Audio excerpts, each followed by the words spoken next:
Handful of looted coins with a colorful history will soon be heading to Washington, D.C. Yeah, they were discovered in the estate of a person from the Chicago area, thanks to the detective work of a local coin dealer. Here's Dane Placco. A shipwreck mystery nearly 2 centuries old has now been solved by the folks here at Harlenberg Coins in the Loop, who will now be sending the booty back to the U.S. Navy. This is a Mexican 8 reales. This is an 1830 U.S. half dollar. Russ Vega shows us the 5 old coins that recently came into his shop, part of a larger cache of material from an estate controlled by the Cook County Public Guardian's Office. They have a tag on them that says they're from the USS Yorktown. So, being who I am, I do a little bit of Googling and actually find out that these were looted from the ship. The first USS Yorktown was a Navy sloop of war commissioned in 1839 that looks similar to this.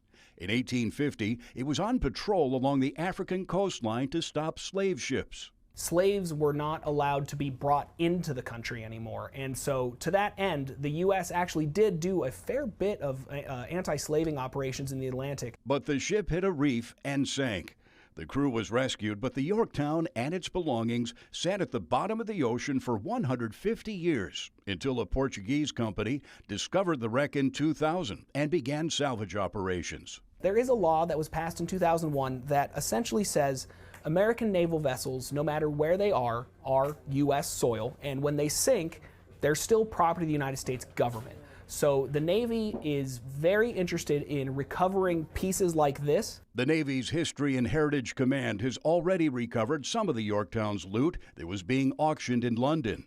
Now, these 5 coins from a Chicago area collector will be reunited. These are going to be returned to the Navy in the next week or so, and they should go on display in the museum in Washington, D.C. with the rest of the artifacts from the USS Yorktown. Vega says the Navy was surprised when he reached out to report what he found, which is probably worth about $1,000. We've been in business for 60 years, and we've made our name in honesty, integrity, and also making sure that important pieces like this can be enjoyed by more people. If this gets one person interested in collecting U.S. coins or collecting world coins, I think that pays dividends. The Navy will not be taking any action against the person or the estate that originally obtained the coins. They consider it, if you will, water under the bridge. In the Loop, Dane Placco, Fox 32 Chicago.